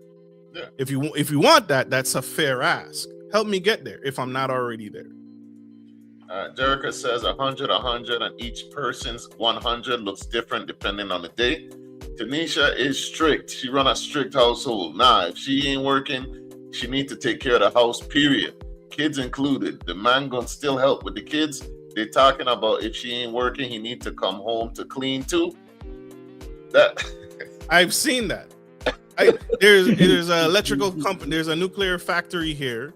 The man works in rotation, and he works those 16-hour, 18-hour shifts, like you said. He only gets like a couple days off, and then he's back on shift. Yeah. And then he still got to come home. He still got to fix the cars because she broke all of them. Yeah. She drove all of them to Timbuktu and back. The house is nasty. He got, you know what I'm saying? Like that's nuts. If you have a good woman, you have a good woman, man. It would, a lot of things question, and they're gonna do what they need to do, especially when you know what your household has. again, 16 hours, you work 6 days a week. There's not a realistic expectation of 50-50 in the household. Yeah. You know? All right. Thank you, guys. Appreciate that. Good conversation. One more. Well, plenty more, but still, we got about 5 more questions to knock out. How do men go about letting their friends know when they haven't handled something in the best way, when it's warranted, of course? For me, I just tell them. Contrary to popular belief, men do hold each other accountable. It's an easier, quicker conversation in my estimation. What do you guys say? It's that for me is easy. I'll quicker tell my friend, my male friend, what I have to tell them than maybe a female or whatever the case may be. But we can have that dialogue. I've never had a male friend not just tell me what is on his mind, and we have good. It's legit as if you're having a good conversation with a philosopher at the end of the day, because it's a healthy dialogue. You start reasoning, you start listening. It's like, okay, I get your point. We listen to each other. It's an interesting dynamic. I think if a woman could be a fly on the wall between two men holding each other accountable, it is very professional, and it's easy. Okay. Yeah, it flows. It really does flow. It's easy. It's very Well, easy. I'm a disagree. I'm a disagree with that. That it's easy because if it's your friend and if it's someone that you care about, yeah, that conversation isn't going to be an easy conversation to have because if they're messing up or if you're messing up, to me, it's not an easy conversation to have with them because like, look, it's like, bro, my thing would be, bro, what are you doing? And those conversations can get heated. Let's be real. And especially if that friend, he ain't trying to hear what you're saying, and he's like, nah, bro, yeah, no, nah, you were wrong, and he shouldn't have a problem with receiving it. But there are some times when we hard headed, we let our egos get in front of us as men, and we do it. I always think about the I don't know if y'all saw the movie Lean on Me with Robert Guillaume and what's his name? I got his head. But there's a scene where he's playing Joe Clark, this character named Joe Clark, and they're having this argument, knockdown. This is man to man. Look, you ain't doing what you're supposed to be doing, and you're causing us to be able to have this happen. And they go at it. They go at it, and as soon as they finish arguing and getting it out, the character that Robert Guillaume was playing, he says, "Come on, let's go get something to eat." And that's how I see us as brothers. We need to be where we can have those difficult conversations, and they're not easy to have because if you're messing up, you're messing up. And I'm gonna let you. I'm gonna let you know as a friend because I love you that you're messing up, and we should be man enough to be able to talk about it because I'm gonna hold you accountable for it. And then we move on. Was it Morgan Freeman? Yeah, Morgan Freeman. Yep, that's it. I don't know why I couldn't think of his name. Morgan Freeman. Yes. Yes. For me, I have had discussions, but it's never gotten heated. For me, it's flowed. We've dialogued. Hey, I'm gonna tell you something that you may not like, and that's been told to me, and I listen. I listen attentively, and I give my feedback. I've never had one of those situations personally. It's not been hard because I feel as if I don't have a lot of friends. So the ones that I do have, we've had years and years of being around each other and being able to have those dialogues where we might be mad, but we still communicate about it. What you're talking about is quality friendships, right? A man that you can't go to and say, hey, you wrong, and he not holding himself accountable, I would question that friendship. Quality relationships. In this phase of my life, I am seeking quality male relationships and friendships with men who are wholesome, who got themselves together, who have emotional intelligence, a high EQ. But yeah, it's very simple to talk to a man. One of the things that you will find with talking to men is sometimes men are not equipped to handle what you got going on. And as men, we need to get better at communicating. Hey, bro, I hear you. I'm not equipped, or I don't have the tools to help you through that, but let me get you to someone, right, who can help you through that. That's where we drop the ball. And for those really high level stuff that we may not be equipped to handle, but a quality friendship is golden for a man. Yeah. All right. Thank you.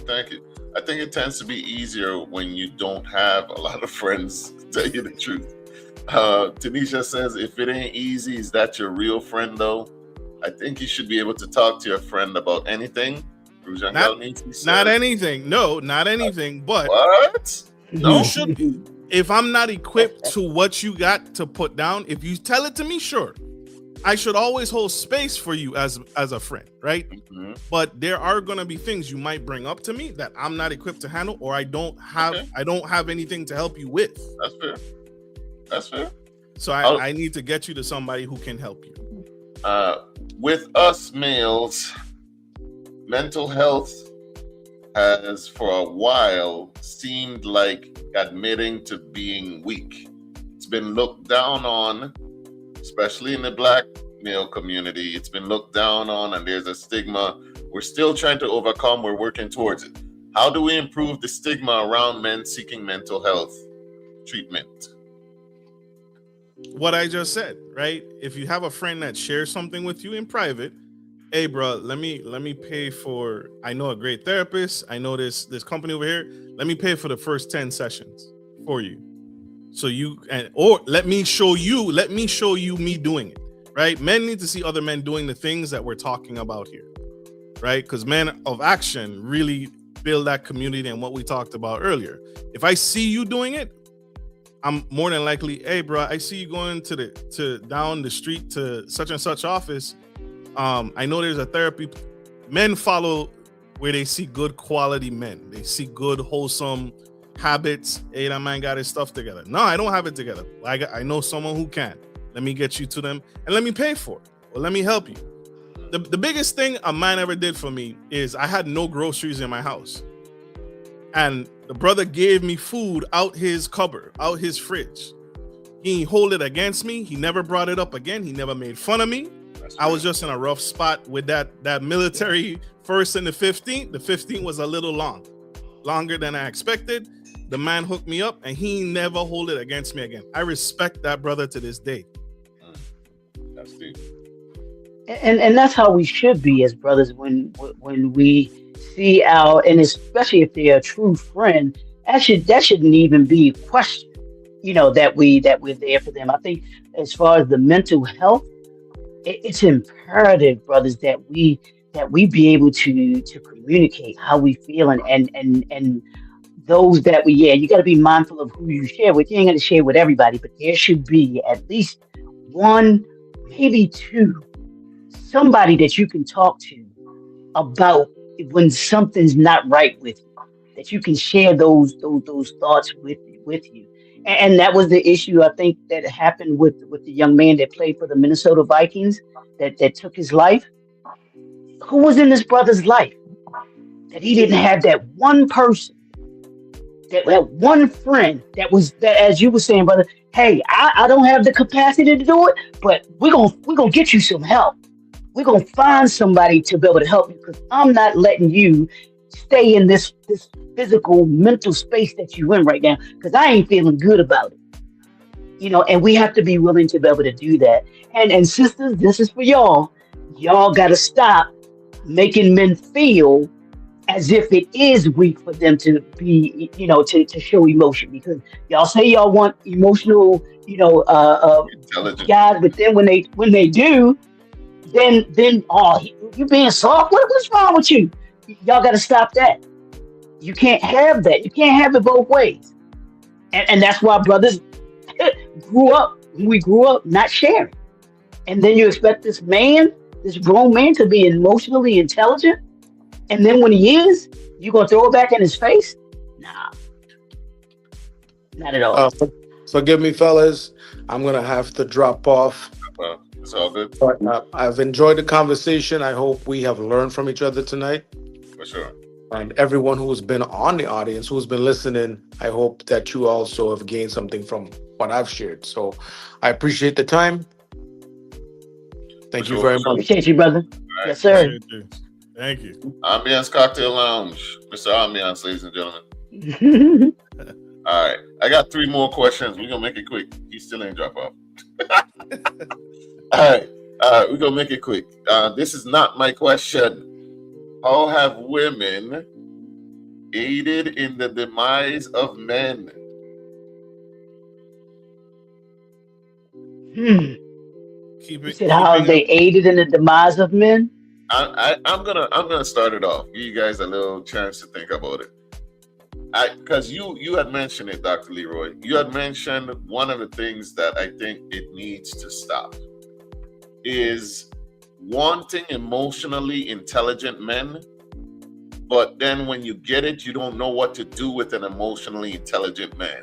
Often what you mean is you want a man that's able to receive your emotions and deal with them and process them for you, and his as well. Emotionally intelligent means that you could deal with your emotions, you process them, you deal with them, and you can process what other people have. But that requires both of you if it's going to be an emotionally intelligent relationship, though. You requiring men to do all of this emotional heavy lifting, it's not healthy. It's not a coincidence that in America, men are almost 4 times more likely to commit suicide than women. Men have been holding a lot of emotional space for you.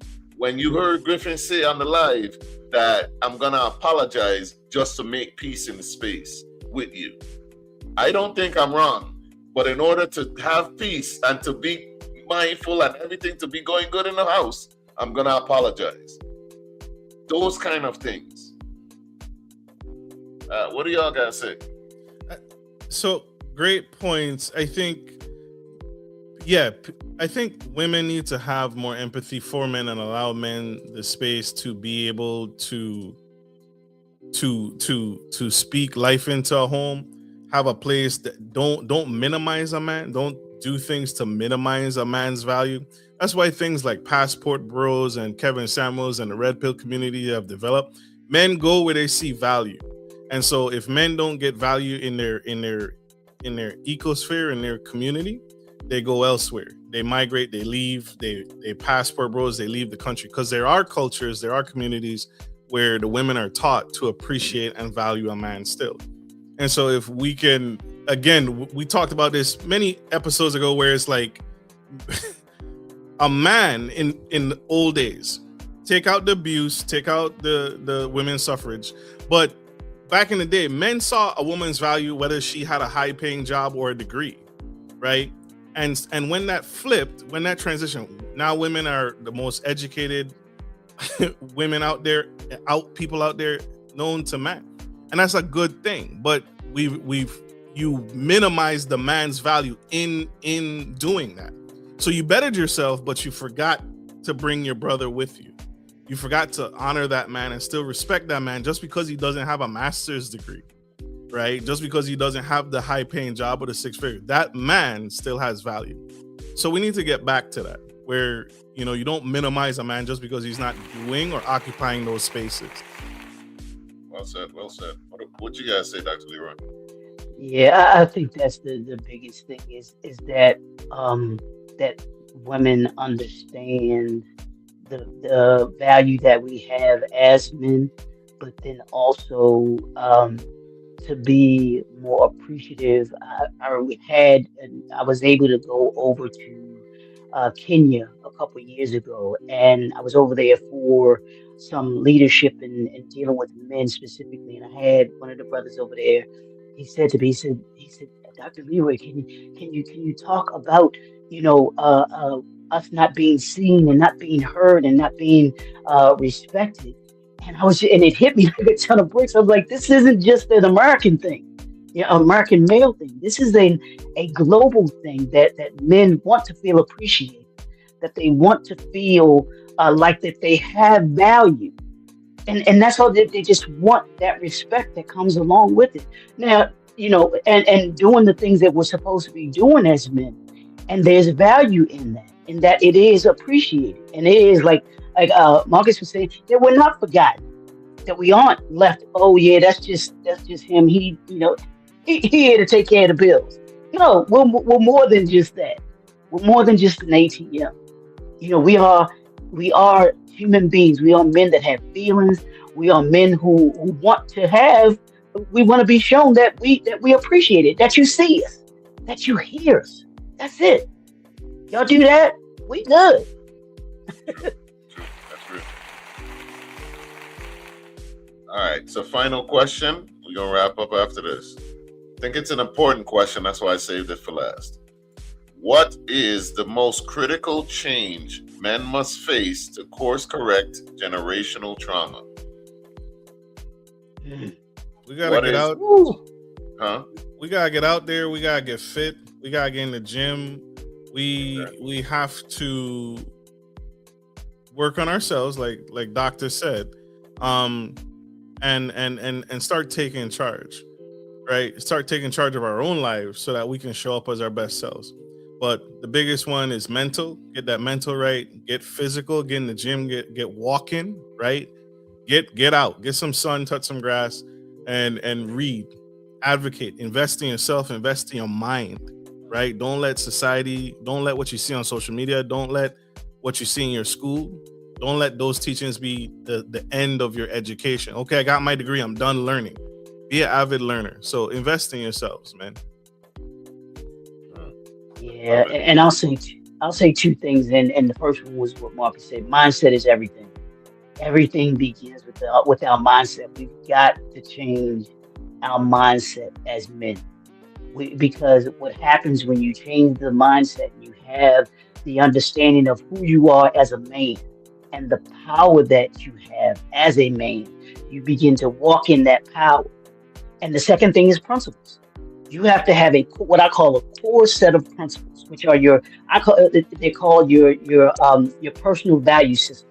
Develop a personal value system, and that's 5 to 7 principles that you stand on. And I mentioned mine earlier. One is wisdom, vision, uniqueness, commitment, consistency, excellence, and accountability. And that will guide your decisions that you make in your life. And that once you begin to make better decisions, then the people around you, you show other men, as the brother was saying, you show other men how to make better decisions. And then that trickles out into the community. And that trickles out into all of the other areas that we as men gather and be a part of. But it all begins with that mindset. We've got to change our mindset. Awesome. Love it. Love the conversation, fellas. For me, I would think the one thing for me, I would say would be if you're at a stage where your head is right, I would say to mentor one child. Take one child, one young man under your wing and teach them what you know. Because I feel like that will help everybody. If one man that's in their right mind, that is not, you know what I'm saying? Because all of us, when we were coming up, there was a gang of dudes that were ready, willing, and waiting to take you to the streets. There were always people ready to take you on that path where you should not be on. But all we each need is just one that's in a proper mindset to show us how to change a tire, to show us how to love a woman, to show us what it means to be emotionally intelligent, and to understand what's the difference between being soft and being sensitive, what love is. If we could find one that will teach another one, I think we'll be fine. All right, final words. We're going to start off with the first time guest, Dr. Leroy. What's your final words? Where can the people reach you? How can they get in touch with you and find your book and whatnot? Yeah, well, my final word is brothers, we understand the power that you have as a man, and walk in that power in your faith, in your family, in your finances, and in the future. When you walk in that power, you become unstoppable. What I say is unstoppable. You become unstoppable. So take that with you each and every day. And today I said this at the beginning of the day, and I want every brother to embrace this.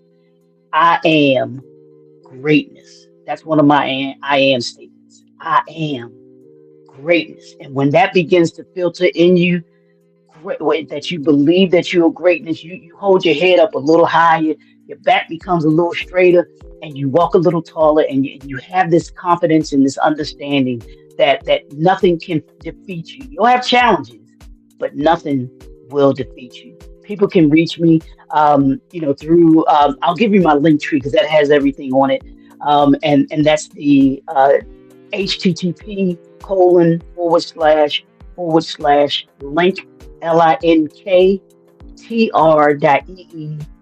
linktr.ee/JNF Enterprises that has all of my social media on it on LinkedIn, Instagram, Facebook, and then also my YouTube channel. Check out my YouTube channel as well.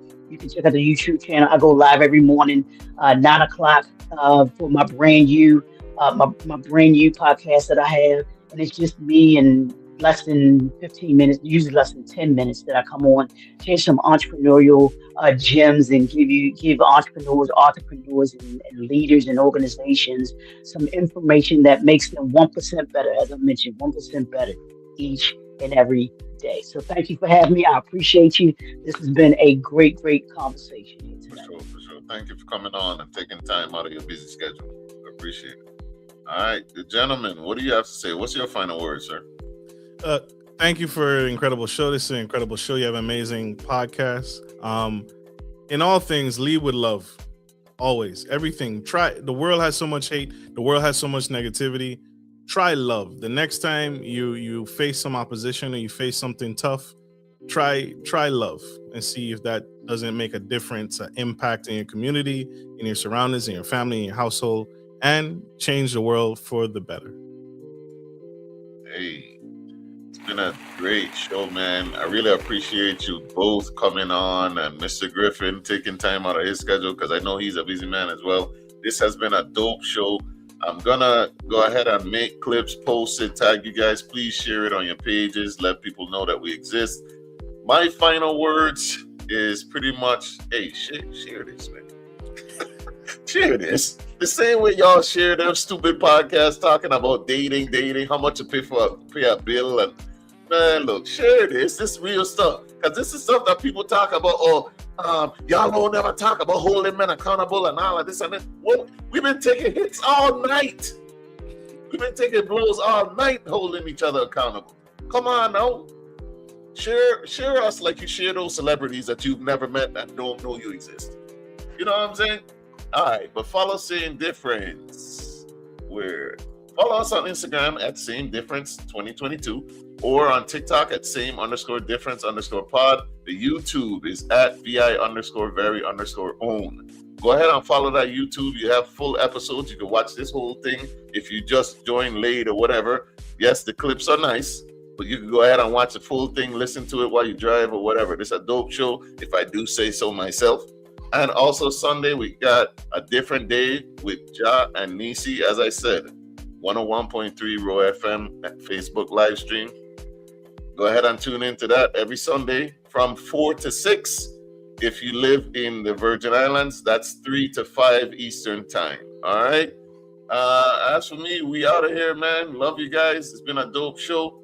We love you. We out. Peace. Peace.